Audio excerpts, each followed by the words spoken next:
I'm here in this hidden pearl in Warsaw. This is the Jewish cemetery on ulica Okopowa.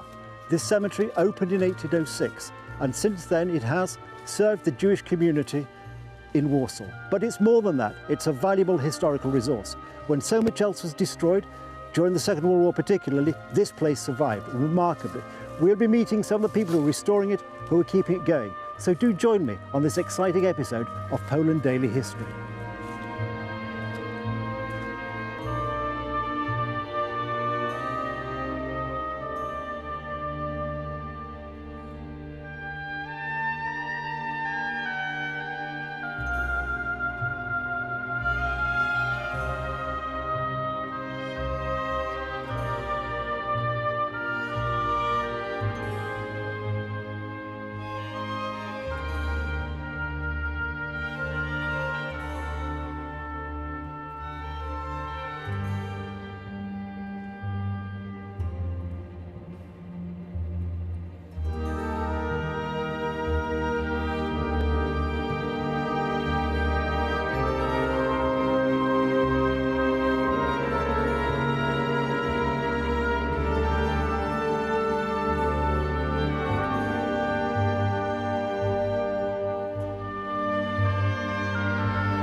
As an exercise in history, from the tombstones, you can actually learn quite a lot. Truth. Just from the symbolism. Sometimes looking at no, you don't have to read the text, but even from the symbol, you can see who this guy was or what was his name.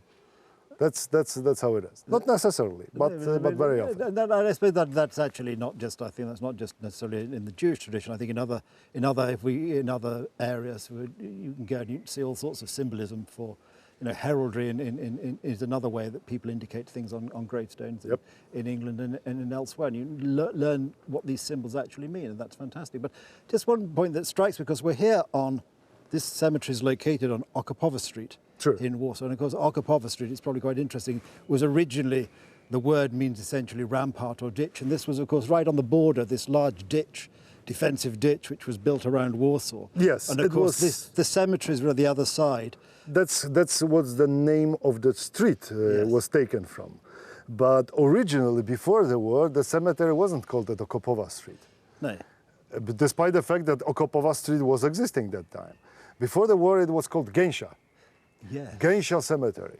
Gęsia Street, this name doesn't exist anymore. Now, original Gęsia Street is called Anielewicza. After Mordecai Anielewicz. That's right. From the, that's right. It was named after the war by Anielewicza. And our cemetery was called Gęsia Street. Nobody called it Okopowa. After the war, where Gęsia doesn't exist anymore, there is a new name, Okopowa Street Cemetery. And and we use it until today. Right now, only Hasidim, the very religious people who remember, the times from before, they called it Gęsia. But right now, almost nobody uses this word. Yes, I know, but there's this defensive ditch around Warsaw, because people were concerned in the early days about disease. And so the ditch, you put the cemetery, because the Catholic cemetery is just over the wall to my left. Oh, we have a bunch of the whole agglomeration of the cemeteries around. There is a Catholic, there is Protestant, there is Muslim, all attached to each other. Which, of course, I suppose has a certain theological logic, and we all believe we're going in more or less the same direction. So we probably all want to start from a similar starting point, albeit if we divide up into different sections. So in the 19th century, I think the cemetery was developing and getting slightly larger and slightly larger. And then, of course, we came to the 20th century, when things turned out a bit more difficult. And in this particular area, of course, we had the First World War passed more or less peacefully in that sense, and then we had the horrors. Comparing to the horrors, urban of the horrors second, of this, absolutely. and what happened in this cemetery during the Second World War? You know, at the beginning, when the ghetto was set, it was a part of the ghetto.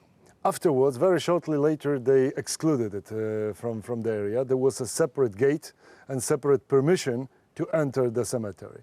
But despite the fact that it was separated from the ghetto, Germans kept allowing people to participate in the funerals, which were massively done over here, and people were attending to the particular funerals that time. And individual graves from the ghetto we have all over the place. Almost in every section there is at least one grave from the ghetto time. And we have the mass grave, so-called the kever rahim in Hebrew, which was a big hole in the earth where the funeral cart driving the streets of the ghetto was collecting the bodies lying down of the people who died because of diseases of the hunger, lying down on the streets, put them into the cart and brought them and was bringing them here to the cemetery, putting into one big pit in the earth. And in total number, I believe about 20,000 bodies, definitely there. So this cemetery was still open and still active during the ghetto time, and also for the individual funerals and for the mass funerals in the mass grave. And was there much destruction of the physical part of the cemetery by the German forces? No. I'm sure there are many reasons for why it was so. I think the most probable is that they had a lot to do with the living in the ghetto. Yes. They had a big job with 400,000 people squished. That is probably worth saying for the viewers that the ghetto, actually, this was a one-point part of the ghetto. They dealt with the living. Just over the wall there. Yes, absolutely. Exactly. They dealt with the living. They wanted to exterminate the living, which was already the very large job. So they left the cemetery as maybe next step, or they simply didn't care. It's a huge area. It's quite hard to destroy completely such a big area as they did at other cemeteries, which were much. But I think I'd read that some of the buildings which were in the cemetery, some of the burial houses or preparation, those buildings were destroyed by the Germans. Yes, in 1943, all offices. There was a big complex of the buildings at the cemetery. It covered the synagogue, rabbi's house, Hevra Kadisha's house, the offices, and archives. Everything went up in flames in 1943, unfortunately. But this was the only object which was simply destroyed by the Germans during the Second World War. The whole area survived, which is remarkable and true. A wonderful thing. Because I think I'm right also to say that it was following the Warsaw Ghetto uprising in 1943. They finally destroyed the Grand Synagogue. Yeah, but this was the mess and the biggest and the most popular synagogue in Warsaw. And as the last act of the Jewish uprising in Warsaw, they blew up. Sort of the final act of cruelty, unfortunately, of a very cruel regime. And then, of course, we got to the end of the Second World War, and of course, in the early days, immediately following the Second World War, there was quite a lot of many of the Jews who had survived or had come here from other parts. Quite a large emigration to Israel, I believe. Sure. After the war, despite the fact that the war ended, it doesn't mean the good time for Jews came back also. No. Not at all. That's why many of them used the opportunity and they left Poland for good. With the creation of the Jewish state of Israel, also in 1948, it also helped a lot. Some people felt the new hope, and they left for that.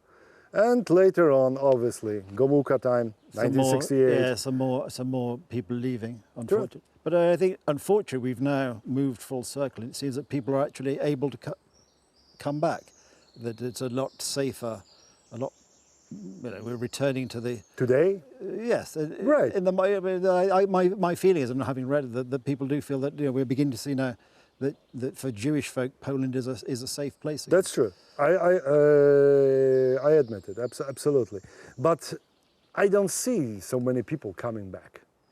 There are most of them, set their lives already in a different countries.